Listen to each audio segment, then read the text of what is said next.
बताओ। गुरुजी प्रश्न तो बहुत है, लेकिन मैं थोड़ी भूल गई आपको देख के। मैं आपको देख के गुरुजी इतनी खुश हूँ, मैं बता नहीं सकती गुरुजी, मुझे इतनी खुशी हो रही है। मैंने दूसरी बार देखा। सदा खुश रहो तुम, दुआ है हमारी। सदा खुश रहो। बताओ। गुरुजी आप कान्हा जी का रूप हो बस। गुरुजी आप ही मुझे कान्हा जी दिख रहे हैं। गुरुजी मुझसे बात भी नहीं हो रही, मेरे हाथ कांप रहे हैं। गुरुजी तुझ में प्रभु दिखते हैं यारा, मैं क्या करूं। सब में प्रभु दिखते हैं यारा, मैं क्या करूं। गुरुजी प्रभु की कृपा है जो मुझे माइक मिल गया, लेकिन मुझे उम्मीद नहीं थी कि मुझे माइक पता नहीं मिलेगा कि नहीं मिलेगा। बता। गुरुजी मुझे 4-5 साल हो गया आपकी कथा से जुड़ी हुई हूँ मैं। आपकी कथा सुन के गुरुजी मैं इतनी ज़्यादा बदल गई हूँ, बहुत ज़्यादा।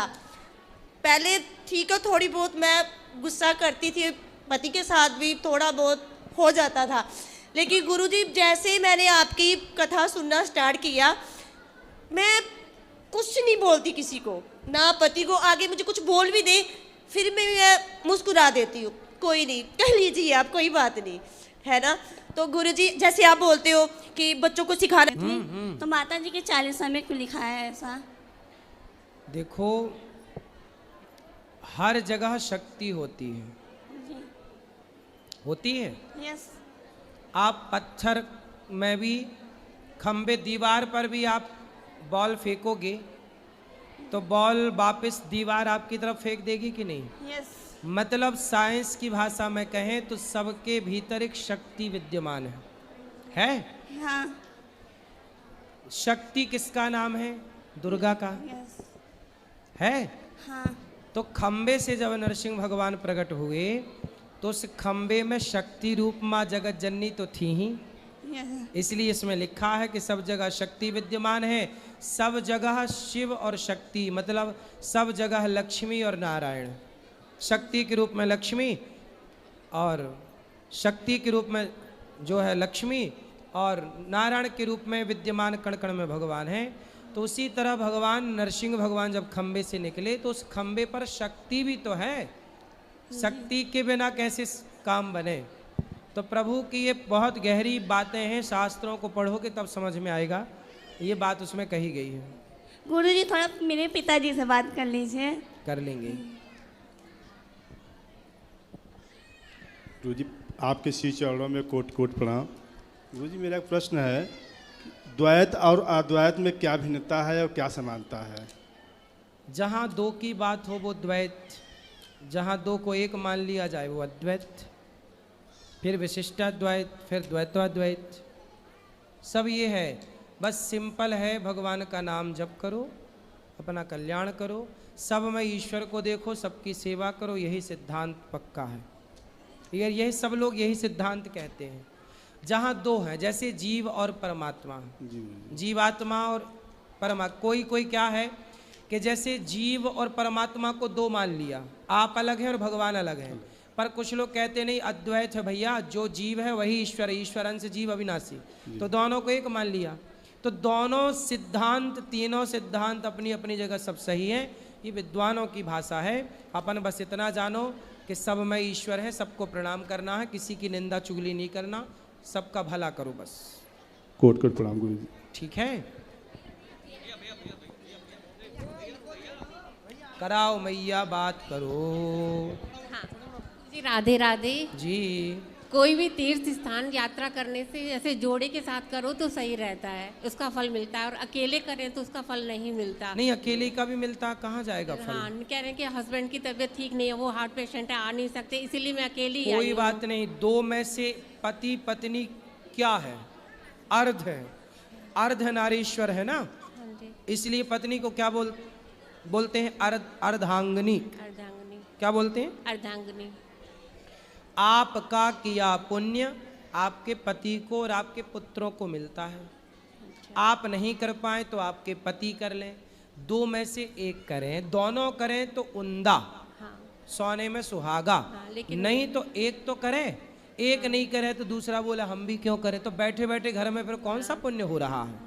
नहीं वो आ कुछ नहीं तो सकते। हो ही रहा है ना यहाँ के। नहीं वो आ नहीं सकते थे, नहीं तो वो कह रहे थे तुम चली जाओ। हाँ अच्छे आपके पति, अच्छे पति की आज्ञा लेके पत्नी तीर्थ करे तो उन्होंने ही सुख कहा। मिलता है। और गुरुजी आपने कहा भी कि ब्राह्मण जो होते हैं ना, वो मेरी बहू ब्राह्मण है, तो उनसे जैसे वो काम वाली तो लगी हुई है, खाना वाना बनाती है, तो उसके हाथ का खाना वाना तो खा सकते हैं तो ना। आप लोग ब्राह्मण नहीं हैं? नहीं हम पंजाबी हैं। तो ब्राह्मण बहू काहे ले आए? तो वो मंदिर से ऐसे रिश्ता हुआ था, मंदिर में नाम लिखवाया था ना, लेकिन बहू ब्राह्मण है। तब तो बहू ही है। अब तो खुश है दोनों पति पत्नी, हाँ खुश है। फिर सही है। और वैसे बर्तन वर्तन तो नहीं मंजवाते, काम वाली लगी हुई है, लेकिन खाना वाना तो बनाती है, कभी नहीं आती तो करती भी है। अब तो वो आपकी बहू है, ठीक है। हाँ, अच्छा, पर ध्यान अच्छी रखो है। उसका। हाँ नाम भी मैंने राधा रखा हुआ है उसका। तो ब्राह्मण है तो अच्छी ही है। हाँ अच्छी है वैसे बहू तो। इस बिल्कुल थोड़ा ध्यान रखो। और विवाह करते समय विचार करना चाहिए, कहाँ विवाह करें कहाँ ना करें। चलो अब तो जो हुआ अच्छा है, खुश रहें बस, नहीं अच्छे, राधे राधे। सुखी रहिए। अभी करना मेरी माँ। राधे राधे गुरुजी। जी मैं दासी संगीता आपके श्री चरणों में कोटि कोटि प्रणाम करती हूँ। जी महाराज जी, वो जैसे हम निम्बारका संप्रदाय में हम सखी भाव की उपासना करते हैं, सही है। तो आपने बताया था कि इसी संप्रदाय में कैंकर भाव की उपासना करते हैं, तो एक कैंकर भाव है क्या? कैंकर्य मतलब अपने को सबसे छोटा। हनुमान जी क्या है? कैंकर्य भाव में रहते हैं। हनुमान जी इतने बड़े हैं, लेकिन वो अपने को क्या कहते हैं? मैं राम का दास हूँ। क्या हूँ? राम का दास। तुलसीदास। अपने को क्या माना? तुलसीदास। कबीर दास। अपने को क्या माना? कबीर। हम भगवान के और भगवान के भक्तों के दास हैं। आप सब भक्त हैं और आप सब अपने पाँव की धूल मेरे माथे पे रखो तो मेरे भीतर भी कुछ भक्ति अंकुरित हो। यही कैंकर्य भाव है। सबसे छोटा बन करके जो रहे, सब में ईश्वर को माने, सब में प्रसन्न रहे, सब में हर हाल में खुश है। ईश्वर दुख दे रहे हैं तो भी खुश, सुख दे रहे हैं तो भी खुश। वही कैंकर्य भाव है। अच्छा। और हमारी बुआ जी ने आपके श्री चरणों में जय श्रीमन नारायण बोला है। जय श्रीमन्नारायण। राधे राधे गुरु। ये मैया को देना फिर ठीक है। गुरुजी राधे राधे। हाँ गुरुजी मैं लखनऊ से हूँ, मेरा नाम आदर्श गुप्ता है जी। मेरा एक प्रश्न है आपसे कि मैं लोगों की बहुत मदद करता हूँ। मेरे माता पिता नहीं हैं, 10 साल हो गए हैं और मैं भी प्राइवेट जॉब कर रहा हूँ। तो मैंने हमेशा लगन से लोगों के साथ अच्छे से मदद करी है सबकी, लेकिन जब कभी मेरी बारी आती है तो मेरे लिए कोई स्टैंड नहीं लेता है। ऐसा क्यों? दुनिया का नेचर ही ऐसा है, स्वरूप ही ऐसा है, दुनिया ऐसी ही है जी। आप सबके लिए अच्छा करिए और आप सबके लिए तब ही अच्छे हैं जब आप सबके लिए अच्छा करें। आप सबको पैसा देते रहो तो आप बहुत अच्छे हैं। आप किसी को पैसा देने के लिए मना कर दो, वो लोग आपको कहेंगे तो बुरा आदमी है। ऐसे इसलिए बेटा आप सबकी भलाई तो करो, पर संसार से उम्मीद मत लगाओ कि यह भी मेरे लिए भला करेगा, क्योंकि जो सबका भला करता है उसका भला भगवान करता है, वो व्यक्ति नहीं करता जिसके लिए आपने भला किया है। इसलिए भगवान कहते तू कर्म कर, फल मैं दूंगा। तू सबकी सेवा कर, सबसे उम्मीद मत कर कि वो अच्छा करेंगे। वो क्यों करेंगे? क्योंकि कर्मों का फल तो भगवान दे रहे हैं, वो लोग थोड़ी देंगे। जी जी। हाँ, इसलिए छोड़ो उन्हें, आप अच्छा करते रहो, आगे बढ़ते रहो। लेकिन कभी कभी बहुत कष्ट होता है अंदर से, मतलब इस कष्ट को आप निकाल लो। ये कांटा आपके अंदर जो है जी। इसे आप निकाल कर फेंक दो कि दुनिया किससे अच्छा कही है बताओ। क्या सीता मैया को दुनिया ने अच्छा कहा? क्या राम को लोगों ने अच्छा कहा? जी। फिर उंगलियां तो राम पर, सीता माँ पर। भगवान कृष्ण को गालियां रोज मिलती थी 100। गीता सुनाने वाले कृष्ण को 100 गालियां रोज मिलती थी। तो दुनिया ने, जगत ने छोड़ा किसे है? कि आपको छोड़ेंगे कि हमें छोड़ेंगे? जी जी। इसलिए भला करते रहो, उम्मीद मत करो। ठीक गुरुजी, राधे राधे। भगवान अच्छा करेंगे। जी राधे राधे गुरुजी। जी। मेरा एक प्रश्न है, 4 दिन का लड़का होके गुजर गया, वो पितरों में आएगा नहीं, या वो कुछ में नहीं आएगा। उसके लिए कोई शुभ कार्य कर सकते हैं, ठीक है, कर सकते हैं उसके लिए जो भी शुभ कार्य है, ठीक है, पर उसकी परम गति है। वो तो आया ही इसलिए था कि अपना 4 दिन का प्रारब्ध पूरा करके भगवत धाम चला गया। उसका तो ऑलरेडी मोक्ष है, उसने आकर कोई पाप नहीं किया, अच्छा, तो उसका तो ऑलरेडी उद्धार है। मतलब ऐसा पितरों में गिनने में नहीं आएगा। जरूरी नहीं है, वो अपना मोक्ष पा लिया। उसके लिए आप जो करना चाहें वो कर सकते हैं, ठीक है। अच्छा, तर्पण पिंडदान तो सबका ही होता है फिर। हाँ, महाराज जी, मेरे पिताजी है ना, आपके 4-5 साल से कथा सुन रहे हैं। वो एक माँ को गोद लेना चाहते हैं, आप उनको राधे राधे बोल दीजिए और मैं लिखा भी दूंगी उनको। बिल्कुल, नाम लिखवा दीजिएगा, राधे राधे। राधे राधे। ऊपर मिलेंगे अभी तो नाम दे दो मैया को। हाँ, श्री हरिवंश महाराज जी। श्री हरिवंश महाराज जी, हम पुष्कर राजस्थान अजमेर से आए हैं। हाँ, महाराज जी, मेरा ये प्रश्न। कौन? भैरू लाल जी, राधे राधे। महाराज जी, मेरा ये प्रश्न था कि हम किसी के संग अच्छा करते हैं तो अपने संग बुराई क्यों मिलता है? अभी वो सवाल हुआ तो रहा भैया, कैसी तो उत्तर दिया हमने। तो महाराज जी, मैंने जैसे एक मेरा मित्र था, मैंने उसकी हर तरह से फाइनेंशियली, फिजिकली हर तरह से मदद करी, तो फिर भी उसने मेरे को धोखा दिया, मेरे को धुतकार दिया।